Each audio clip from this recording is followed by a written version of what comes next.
Hai guys, selamat berjumpa kembali dengan novel populer viral kesayangan Anda ini. Saat ini admin ingin menghadirkan sebuah novel yang alur ceritanya sangat menarik dan seru. Novel ini berjudul Kaisar Agung Seni Bela Diri. Sebelum mengikuti keseruan ceritanya, mohon bantuan kalian untuk subscribe, like, dan share video-video yang ada di channel ini. Selamat menikmati.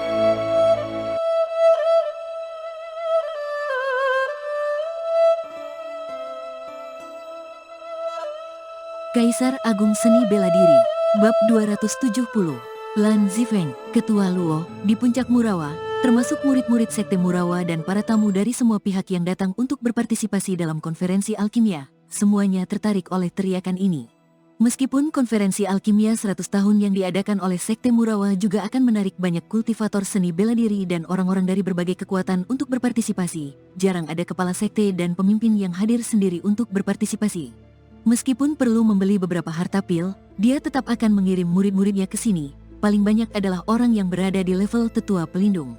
Apa latar belakang Ketua Luo ini? Semua orang mengalihkan perhatian mereka kepadanya. Ketika mereka menyadari bahwa Ketua Luo sebenarnya adalah seorang pemuda yang tampaknya berusia sekitar 20 tahun, ekspresi mereka tiba-tiba menjadi aneh.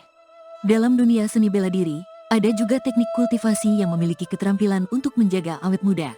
Namun, teknik kultivasi semacam itu umumnya agak langka. Makin muda usianya, biasanya basis kultivasinya tidak akan terlalu tinggi. Di generasi pegunungan berawan ini, bahkan yang berada di tanah suci lautan awan pun yang berusia sekitar 20 tahun itu paling banyak adalah basis kultivasi tingkatan raja. Orang itu begitu muda, tetapi sudah merupakan seorang ketua sekte, pasti dia bukan murid tanah suci lautan awan. Basis kultivasi tingkatan raja, tepat pada saat ini, seseorang memperhatikan aura basis kultivasi Luo Xiu, lantas mencebik dan tampak agak menghina. Di alam samudera bintang, meskipun basis kultivasi tingkatan raja juga bisa mendirikan sekte, tetap ada perbedaan tertentu. Meskipun sama-sama pemimpin sebuah sekte, umumnya basis kultivasi alam tingkatan raja dan penguasa bela diri disebut sebagai pemimpin sekte. Master tangguh yang basis kultivasinya alam pangeran bela diri dan santo bela diri baru berhak untuk disebut sebagai kepala sekte. Adapun sebutan semacam ketua sekte ialah untuk master tangguh patriark bela diri. Selain itu, juga ada penguasa suci. Umumnya, setidaknya adalah basis kultivasi alam kaisar bela diri yang disebut sebagai penguasa suci. Luo Xiu tidak mengetahui hal itu. Jadi, nama yang dia laporkan adalah ketua sekte Tarsuna. Tetua divisi non-inti yang bertugas mendaftar juga tidak bisa berhubungan dengan aturan ini jika basis kultivasinya terlalu rendah. Jadi, ketika mendengar dia berkata dirinya adalah ketua sekte, dia langsung dilaporkan. Tuan Luo sudah mendirikan sekte. Beberapa kultivator seni bela diri muda yang datang bersamanya juga menatap Luo Xiu dengan ekspresi heran. Meskipun basis kultivasi tingkatan raja bisa mendirikan sekte, orang-orang dengan bakat bawaan yang cukup baik umumnya tidak akan memilih untuk berbuat demikian. Sebaliknya, mereka akan bergabung dengan beberapa kekuatan yang relatif besar dan menikmati kondisi kultivasi unggul untuk meningkatkan kekuatan basis kultivasi mereka. Umumnya, hanya ketika basis kultivasi seseorang mencapai batas dan sulit untuk terus meningkat, baru akan memilih untuk mendirikan sekte atau memulai sebuah keluarga. Sementara itu, Luo Xiu masih sangat muda. Dia terlihat berusia sekitar 20 tahun. Dia sudah berkultivasi ke alam tingkatan raja di usia semuda ini. Kelak, masih banyak potensi besar yang bisa digali. Saat ini agak kurang tepat untuk mendirikan sebuah sekte. Bagaimanapun juga, ada banyak hal di sekte yang mudah untuk menunda kultivasi seseorang. Di mana sekte Tuan Luo berada? Tanya seseorang sambil tersenyum. Luo Xiu juga menanggapi pertanyaan orang-orang itu dengan sopan. Namun, dia juga memperhatikan banyak orang yang menatapnya dengan tatapan aneh. Mereka tampak mencibir dan menghina. Sebuah sekte yang didirikan oleh tingkatan raja hanya bisa dianggap sebagai kekuatan kecil di alam samudera bintang. Biasanya, orang yang datang untuk berpartisipasi dalam konferensi alkimia 100 tahun paling rendah berasal dari kekuatan master tangguh penguasa bela diri. Tentu saja mereka tidak akan menganggap serius kepala divisi tingkatan raja yang kecil ini. Tuan Luo, jangan menyebut dirimu ketua sekte di hadapan orang luar di masa mendatang, bisik Lan Zifeng yang mendekat kepada Luo Xiu. Oh, apa yang salah? Luo Xiu bertanya-tanya. Kemudian, Lan Zifeng memberitahunya tentang perbedaan antara kepala divisi, kepala sekte, pemimpin sekte, dan penguasa suci. Usai mendengar semua hal itu, Luo Xiu tiba-tiba menyadari alasan banyak orang menatapnya dengan heran. Seperti kata pepatah, jika seseorang merasa bahwa dia tidak enak dipandang, dia mungkin akan menimbulkan masalah yang tidak perlu. Terima kasih atas peringatan Tuan Lan, kata Luo Xiu kepada Lan Zifeng.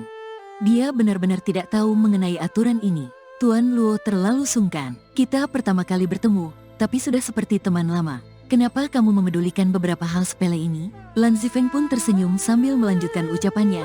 Tuan Luo datang untuk berpartisipasi dalam konferensi alkimia untuk meminta pil, atau bahan dan harta.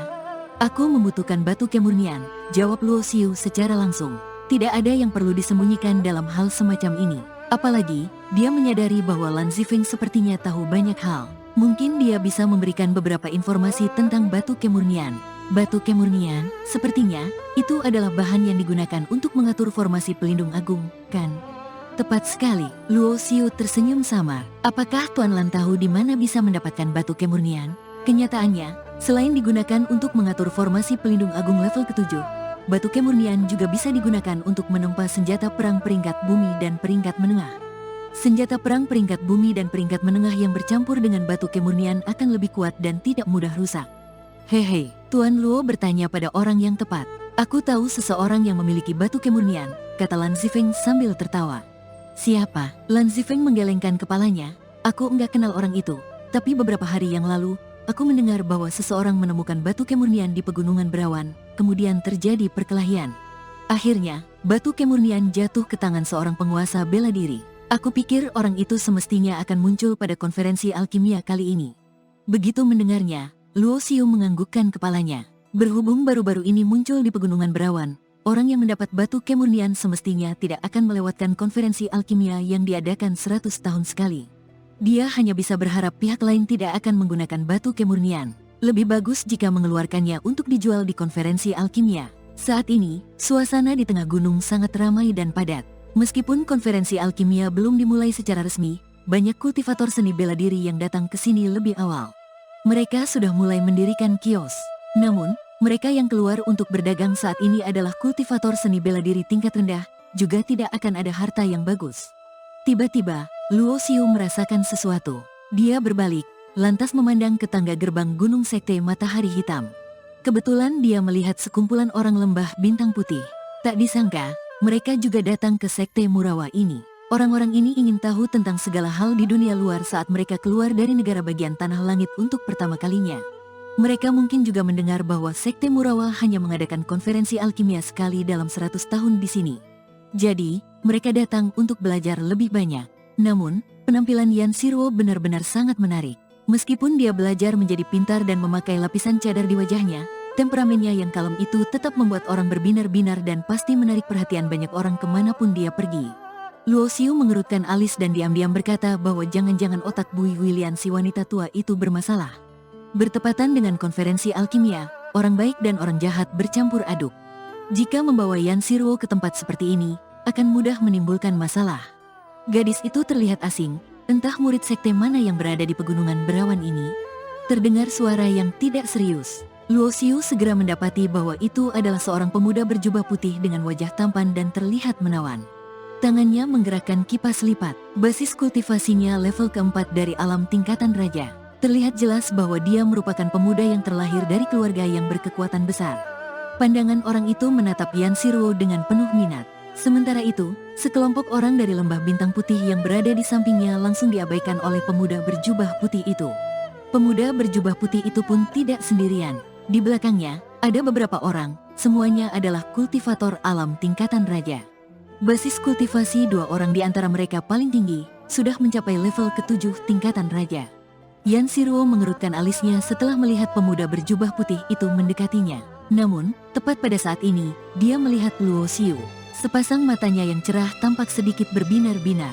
Dia pun langsung berteriak sembari melambaikan tangannya kepada Luo Xiu, kakak Luo. Yan Siruo mengenakan cadar, tetapi matanya yang cerah itu sedalam batu permata hitam. Ketika melihatnya, pemuda berjubah putih itu seolah-olah tenggelam di dalamnya. Tatapannya membara, lalu dia berkata dalam hatinya bahwa berdasarkan pengamatannya pada banyak wanita. Meskipun mengenakan cadar, wanita itu pasti memiliki kualitas yang terbaik dan tidak boleh dilewatkan. Pada saat yang sama, dia melirik orang lembah bintang putih lainnya dengan hati-hati dan mencibir di dalam hatinya. Orang-orang itu sepertinya bersama dengan wanita itu. Hanya ada dua yang tingkatan raja tahap awal. Jadi, mereka pasti tidak berkekuatan besar. Saat dia memikirkannya, Pemuda berjubah putih itu menatap Yan Siruo dan berkata sambil tersenyum, "Aku cukup familiar dengan konferensi alkimia 100 tahun ini. Entah apakah aku memiliki kehormatan untuk menunjukkan jalan untuk Nona. Keluarga Yin kami termasuk keluarga bermartabat di pegunungan berawan ini. Lagi-lagi si Yin Muliang ini. Tak disangka dia datang ke sini untuk mencelakai wanita. Aku mendengar bahwa Situ Xiong, perusak kesucian wanita yang terkenal buruk di pegunungan berawan itu, sama halnya dengan Yin Muliang. Situ Xiong mengandalkan hubungannya dengan keluarga Yin supaya enggak dibunuh. Tanpa perlindungan keluarga Yin, dengan perilaku Situ Xiong yang mesum seperti itu, sudah cukup untuk mati 10.000 kali. Banyak orang di sekitar yang memperhatikan pergerakan di tempat itu dan diam-diam membincangkannya. Ketika orang-orang lembah bintang putih mendengar nama Situ Xiong, raut wajah mereka menjadi sangat buruk. Mereka tidak menyangka bahwa tidak lama setelah menyingkirkan Situ Xiong, mereka bertemu lagi dengan murid lain dari keluarga Yin. Meskipun basis kultivasi murid keluarga Yin itu tidak sehebat Situ Xiong, dia tampaknya memiliki latar belakang yang lebih besar. Semuanya bukan orang yang bisa diprovokasi oleh lembah bintang putih. Yan Siruo juga mendengar bahwa pemuda berjubah putih di hadapannya itu tampak memiliki hubungan dekat dengan Situ Xiong. Tatapan matanya tiba-tiba menunjukkan rasa benci. "Tolong minggir, aku enggak mengenalmu." Yan Siruo berkata demikian dengan acuh tak acuh. Kemudian, dia segera berjalan mendekati Luo Xiu. Yin Muliang sedikit terkejut. Dia tentu tidak menyangka akan ada yang berani tidak menghormati keluarga Yin di wilayahnya sendiri di pegunungan berawan ini. Tepat ketika tertegun, Yin Muliang melihat Yan Siruo berjalan ke depan Luo Xiu. Yin Muliang mengerutkan keningnya seraya berkata, "Bukankah ini Ketua Luo? Senang berkenalan denganmu." Yin Muliang berkata seperti itu dengan lantang. Sebagian besar orang di sekitar mendengarnya dengan jelas. Luo Xiu mengerutkan alis. Sekarang, dia tahu perbedaan antara kepala divisi dan pemimpin sekte. Jadi, dia tentu mengetahui secara jelas bahwa kata-kata Yin Muliang itu bukan perkataan sopan, melainkan sendirian. Beberapa pemuda yang awalnya bersama dengan Luo Xiu melihat Yin Muliang berjalan mendekat.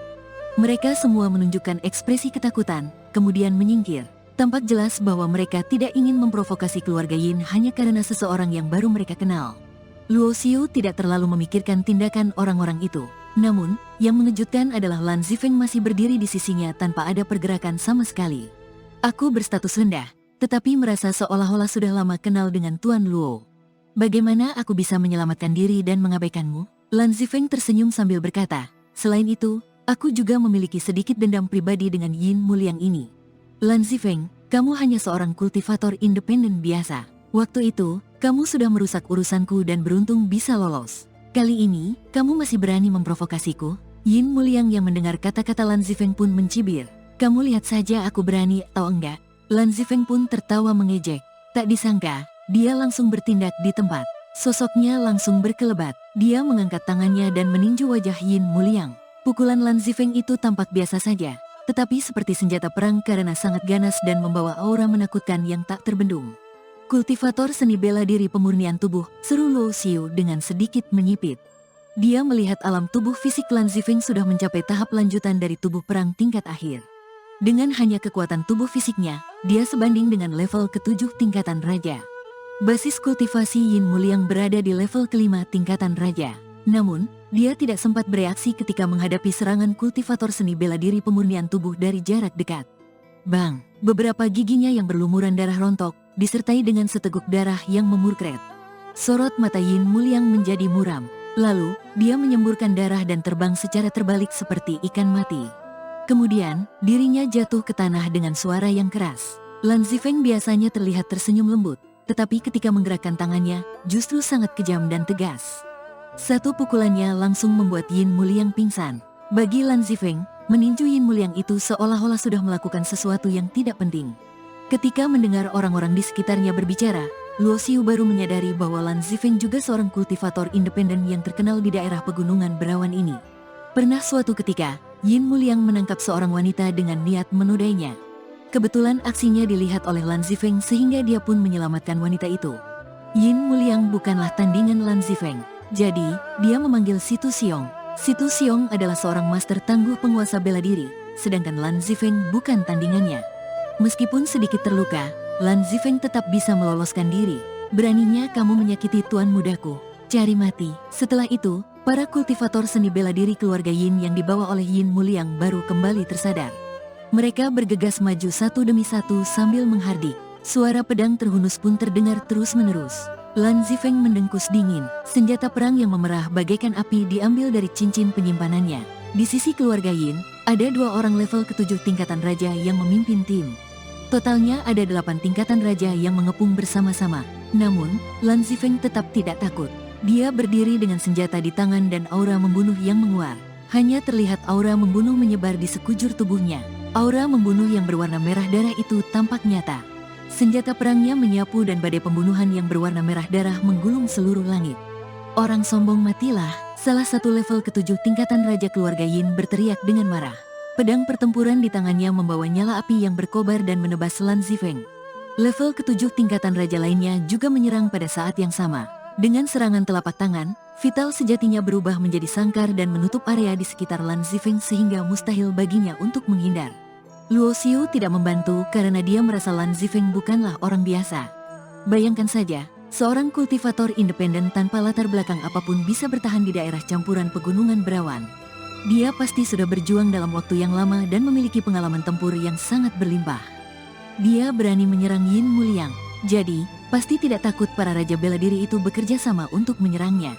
Dengan mengandalkan tahap lanjutan dari tubuh perang tingkat akhir, meskipun basis kultivasi Lan Zifeng jauh lebih buruk daripada 2 orang level ke-7 tingkatan raja, dia tetap terlihat tenang.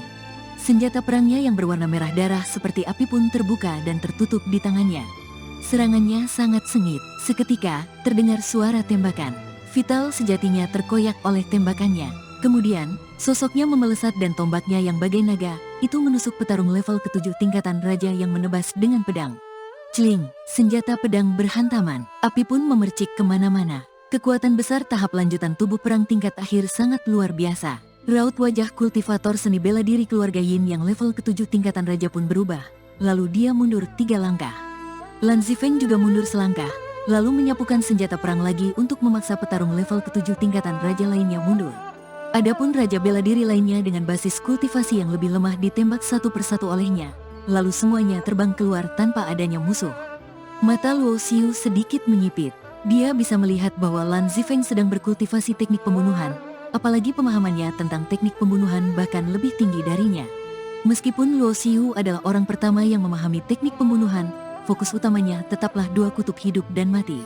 Setelah kekuatannya meningkat, sebagian besar pikirannya ditempatkan pada pemahaman cakram dunia hidup dan mati dan hukum asal-usul. Dia jarang memahami misteri dari teknik pembunuhan. Namun, dalam proses memahami 2 kutub hidup dan mati, dia juga bisa memahami dengan analogi dan penguasaan cara membunuhnya juga meningkat. Hanya saja, dibandingkan dengan 2 kutub hidup dan mati, peningkatannya relatif kecil. Tepat pada saat ini, Lan Zifeng sudah bergegas ke depan 2 level ke-7 tingkatan raja keluarga Yin. Didekati oleh kultivator seni bela diri pemurnian tubuh, jika tidak pandai dalam pertempuran jarak dekat, dia pasti akan menderita. Hasilnya tentu tidak sulit diprediksi. Dalam waktu singkat, 2 anggota keluarga Yin dilemparkan oleh Lan Zifeng. Tubuh mereka terluka parah dan mereka tampak lesu. Anggota keluarga Yin yang tersisa langsung pucat ketika melihat adegan itu. Mereka tidak memiliki nyali untuk melangkah maju. Jika bukan karena takut dengan tempat ini yang merupakan wilayah sekte Murawa, Lan Zifeng pasti tidak akan membiarkan orang-orang itu tetap hidup.